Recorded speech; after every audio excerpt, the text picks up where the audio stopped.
Hey, what's happening, boys and girls? This is your captain speaking, and dito sa Kalbo Gift Shop, you get to meet a lot of interesting people. And sabi ni Oraya kanina, he'll introduce me to this guy na parang sinasabi nila na they've been talking so many good things about you, sir. Pero for the benefit of my viewers who are mostly, involved in the gaming and the podcast scene, please introduce yourself to our audience. Yes, I'm Toym Imao. I'm a visual artist and I happen to be also the Dean of the UP College of Fine Arts. I'm also a good friend of Kevin and we've shared several works together in the past. Kasi pag pinag-uusapan ngayon ang fine arts, kasi ngayon the evolution na ngayon ng arts is hindi na lang siya yung based on the traditional. Ngayon nagiging digital na rin siya. What are your thoughts on this certain evolution na ano? Do you think the traditional is dying or it's still going strong? Well, I think, because art has always been in a constant state of flux. No? It depends on what medium you have. No? I think the bottom line is that if you have a story, it doesn't matter whether you do it in the traditional way or in the more contemporary way. What's important is that you are able to find the appropriate vessel in which to tell that story. It may be in the comics, it may be in the form of a very classical mural, no? Or it may be in a hybrid experience through something performative, something that engages technology alongside its presentation, no? Or probably more on the digital realm, no? And I've seen some artworks that are bordering on gamification, no? In terms of their expression. So, it depends. You use the language of the times. And the language of the times right now involves a certain level of technology in delivering stories out there. Kasi ngayon, parang ang nangyayari kasi ngayon, lalo na with the prominence of social media, all you have to do is just copy, paste, see what works for... They're thinking na it worked for other people, thinking na it worked for them. So, ngayon, yung mga... Kasi I live in front of a digital school and I've seen these kids na yung may mga bit-bit pa rin na... I know na may mga bit-bit silang mga computers and all, pero at the same time, may mga bit-bit pa rin silang mga coloring materials, mga pencils and all. Ako, as someone who follows these people, these creators, what's your best advice for these people na nagsastart pa ng art ngayon in 2025 where everything is digital na? Okay. I think the bottom line is that we should be grounded also in the more analog way of creating images. No? As much as we are trying to familiarize ourselves with the modern ways of doing images through technology. No? Why? Well, technology is always going to be here, no, in modern life. No? But unfortunately, technology also is a fragile system. It is so dependent on a lot of factors: electricity, available software, of course, the platforms that generate or that accommodate all these digital platforms. The what is called the vicarious experiences of environments through digital. What I was trying to say is that you have to ground yourselves with a traditional way in order to be better informed about digital platforms. No? That is why, as much as you are learning the current tools of the time, like the best possible image creators, 3D printers, and all this software that are available right now, no? And most of the young people right now are generating images through AI, no? I'm not someone who's against AI. I am for its ethical use, no? That's one thing clear, no? AI is not going to go away, no? It's just like the calculator. You've been given a powerful tool, no? But it's just a tool. So I think the bottom line is that the more that we are introduced to technology, the more that we have to strengthen certain modalities which reminds us of our humanity. Old school drawing, old school sculpting, no?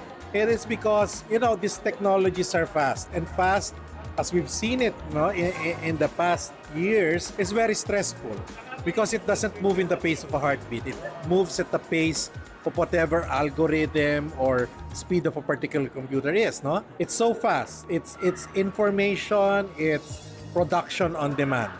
But old school, when you draw, it becomes contemplative, no? It becomes a form of yoga to some people, no?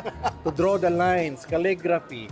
It reminds us of our humanity. It reminds us of the pace of what the human being, the normal human being can do with his body, the hands, the mind, and everything. So we need those default positions. No? It's not always going to be a fast life for us.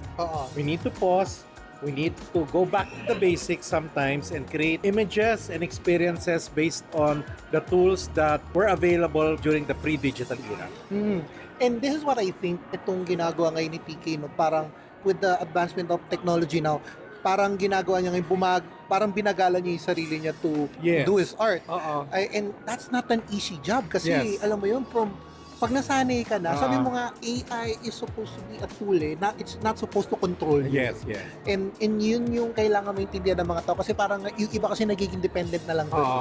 And with you explaining this to me, kahit ako as a content creator, it's nice pa rin to write something down on paper, draw something down. One last thing, sir. Let's give TK a message on his successful gift shop. Well, ako sa message ko, TK, pintor ka na ngayon, no? Matagal ko nang sinasabi sa iyo yan, magpinta ka. Kasi TK's rise to popularity and acceptance emerged during the pandemic. And we were all in a virtual environment. No? Everything, life was being experienced online. Laptops, computer, telephone, no? It's because nobody can go out. And during that time, people looked into these platforms for their stories. And so happens that, here comes TK producing the works and putting it online. And that's something wonderful about it, no? I think technology is also a democratizing platform. Anybody can produce and put it up, no? And for people to see, no? And especially if it goes viral, that's like employing your own advertising agency, no? Without the cost, of course, no? Pero on the bottom line, I think one thing about the digital platform, it's just a platform, no? It's just one of those platforms that you can do your work, no? Then, of course, because of the digital, the production is a little bit faster. You digital tools, like even if you sketch in the computer, you can render it fast because you can use the colors, no? Totoo. And still, it is the author itself, no? Pero right now, I think because of the post-pandemic era, where people are experiencing face-to-face and they want tactile experiences, I think this is a wise move for Kevin because he's been known to be sharing his work through the digital platforms, no? Yung mga comics niya. And of course, he produced some of the books right now, no? And painting for me, no, is that homage to the classic, no? That he can be as versatile on a digital platform, he can also be as versatile in the analog. And that just shows to prove that, one thing important about technology, whether it be digital or analog, authorship. Diba? We need to establish authorship of a particular idea, design, or artwork. And what Kevin here has done is that he just stressed on that particular idea of authorship, and because it's a tangible artwork, and the art world is also evolving right now. It has come to accept, NFTs, digital, di ba? Isang yan, and at the same time, marami ng pop surrealism. Some of the toys right now are toys na ngayon, di ba? True. And we have a sample here sa kanya, So, it's an evolving, and I think, his personal exploration on other platforms is a testament on how dedicated he is as an artist. Ang importante sa kanya is that solid yung story niya. He knows what he is. He's figured out what he wanna say. And it doesn't matter if it's on the digital or analog platforms, I will say it. And that's how you see, how you define a very versatile and sincere artist to his process.